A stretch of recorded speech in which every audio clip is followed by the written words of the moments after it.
In my last video, I forgot to mention that I was a young Earth creationist. I figured that went without saying, considering I believe the Earth is flat, but after giving it some thought, I decided to do this video. And I also hope my audio quality is a bit better in this video. I'm going to try to speak louder and closer into the mic, so I hope that helps. So with that said, let's get into this video. So in this video, I'm going to be making the arguments that I believe are the most compelling, and I will be providing my evidence that evolution is a lie and creation is true. Evidence 1. There is no evidence for evolution. Atheists like to claim that there is no evidence for God and that there is no evidence for creation, but I claim that there actually isn't any evidence for evolution. Never once has evolution ever been observed, and it has never once been tested. Now, if you say this to an atheist, they will usually bring up examples of bacteria or flies or salamanders. The problem with this is that they are still the same kind. I will be reading an excerpt from Answers in Genesis, which is actually a fantastic website, and there should be a link to the specific article in the description. This is a really good article, and I would recommend checking it out for yourself if you're interested. Now, I know this is kind of a lot, but I think it's necessary to make the point that I'm trying to convey. Often people are confused into thinking that a species is a kind, but this isn't necessarily so. A species is a man-made term used in the modern classification system, and frankly the word species is difficult to define, whether one is a creationist or not. The Bible uses the term kind. The Bible's first use of the word Hebrew is found in Genesis 1 when God creates plants and animals according to their kinds. It is used again in Genesis chapter 6 and 8 when God instructs Noah to take 2 of every kind of land-dwelling, air-breathing animal onto the ark, and also in God's command for the animals to reproduce after the flood. A plain reading of the text infers that plants and animals were created to reproduce within the boundaries of their kind. Evidence to support this concept is clearly seen, or rather not seen, in our world today, as there are no reports of dats, dog plus cat, or hows, horse plus cow. So a good rule of thumb is that if 2 things can breed together, then they are the same created kind. It is a bit more complicated than this, but for the time being, this is a quick measure of a kind. So the Bible is very clear about what a kind is. So according to this definition, it is obvious that evolution is not actually occurring, because in order for evolution to occur, speciation has to occur, which has been observed. Or I'm sorry, it's never been observed. Evidence 2. 7 distinct definitions for species. My next point is closely related to this evidence 1, but I feel that it deserves its own time. According to this article by The Guardian, there are seven distinct definitions for species. Once again, the link will be in the description. Just to list all these definitions without defining them is going to take a while. So just pause the video on any one of them if you're interested in reading the definition. But I'm going to read out the names. I'm just going to read them out. Typological or morphological species, recognition and cohesion species, genetic similarity and barcode species, phylogenetic, cladistic or evolutionary species, ecological species, genetic species, evolutionary significant unit, chronospecies, viral quasi-species. That's just what I could find, and there's a good chance I missed a few. In the Bible, there's only one definition, as described in the previous point, so that is why I believe the Bible is much more reliable in terms of keeping definitions straight. Evidence 3. Evolution is not science. To quote somebody I have a great deal of respect for, evolution is not a science, never has, and never will be. Josh Feuerstein. The scientific method is as follows. Ask a question, do background research, construct a hypothesis, test with experiment, analyze data, draw a conclusion, communicate results. Now, for a lot of these, evolution fits. Question, am I a monkey? Research, science says yes. Hypothesis, I am a monkey. But then he gets to experiment, and we can see that the evolutionist worldview begins to fall apart. Because how do you test evolution if it cannot be observed? This is why evolution is not science. Evidence 4. The Bible is the Word of God. 2 Timothy chapter 3, verse 16 through 17.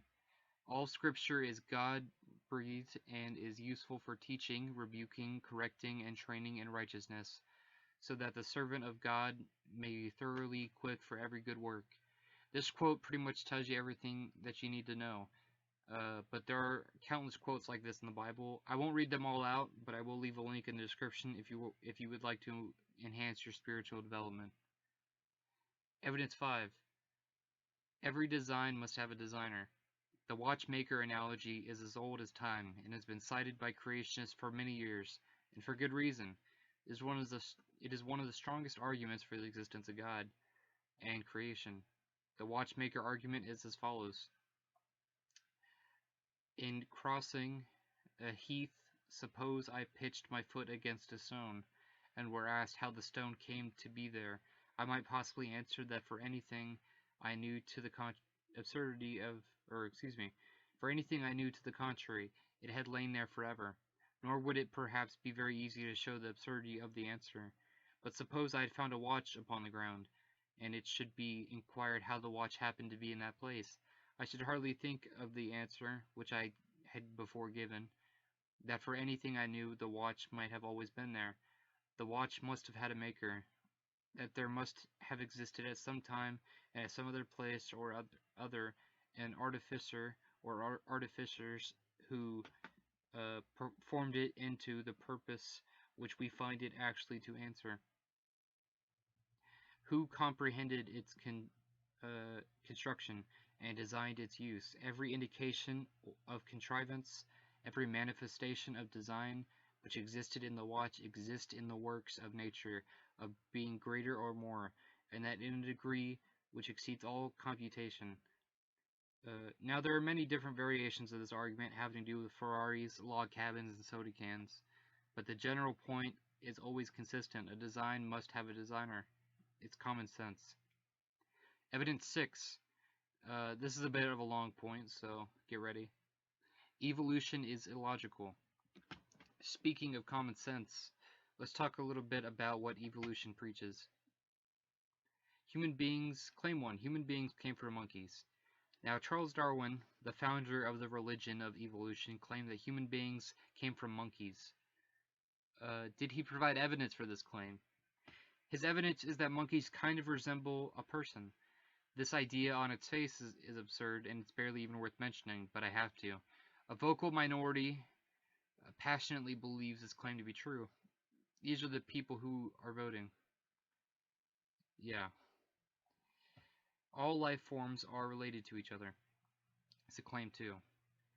Now, I can understand this claim, the claim human beings came from monkeys to an extent, because monkeys do sort of vaguely look human. Aside from the tail and the fact that they're covered in hair, what I don't understand at all is the claim that human beings are related to literally everything that is alive on Earth. Pigs, dogs, cats, fish, bacteria, mushrooms, and trees. How could a human being be related to a tree? Human beings reproduce with sexual intercourse, while trees and other plants produce seeds from pollination. Trees don't move, they don't have blood, they don't have organs, and they get their energy from the sun. And don't even get me started on the idea that we are related to a single-cell organism like bacteria. Claim 3. A fish crawled out of the ocean. Fish, as you know, don't have legs. Fish have fins, which are ideal for swimming. If you get the impression that I'm speaking like a person would speak to a child, you would be correct. Anybody that believes that an organism like a fish would have any inclination to use its fins to crawl around on land has the intelligence of a child. Evolutionists claim that these changes happen over a long period of time.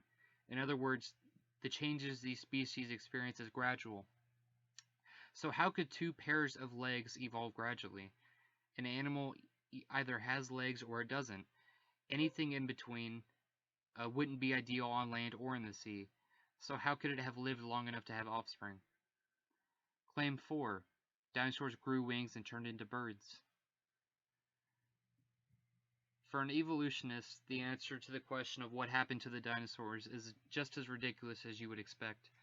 The same people that claim a fish can spontaneously grow legs claim that dinosaurs sprouted wings and became the chickens that we know and love today.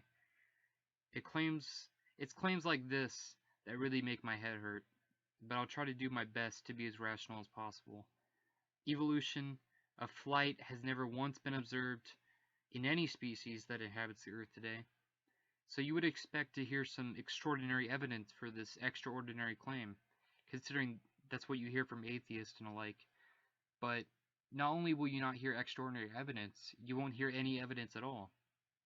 All of these claims are dumb for their own reasons, but together I think they present a pretty compelling case for evolution being illogical. Evidence 7. The morality of evolution. And last but not least, because I feel it's worth mentioning, the most famous people who actually ascribe to the view of Darwin. First, obviously Darwin himself was a follower of his own religion, but I bring him up for a very important reason. Darwin was a racist and a sexist, which makes all the people who follow his religion hypocrites for calling everyone who thinks differently sexist and racist. This is an excerpt from an article I found. The link will once again be in the description for anyone that is interested. Darwin was, after all, a man of his time, class, and society. True, he was committed to a monogenic rather than the prevailing polygenic view of human origins, but he still divided humanity into distinct races according to their differences in skin, eye, or hair color.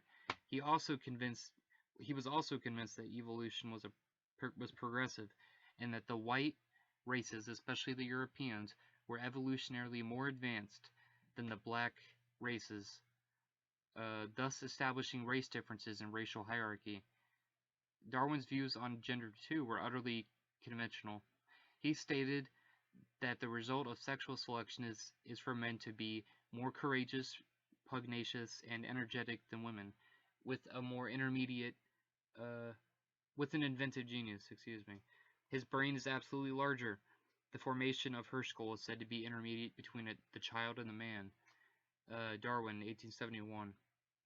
Although female choice explains sexual selection, it is the males who evolve in order to meet the chosen criteria of strength and power.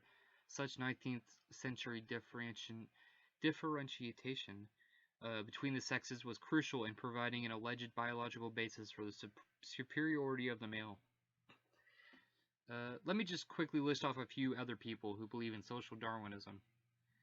Adolf Hitler, Joseph Stalin, Kim Il-sung, Kim Jong-il, Kim Jong-un, Mao Zedong, Saddam Hussein, Genghis Khan. All of these men thought they were superior to other people and that their race should be the dominant race, of course with themselves at the top of the hierarchy. So I guess this is the end of the video. If I missed any points, feel free to let me know in the comment section down below. Thank you to everyone who watched to the end. I really appreciate it.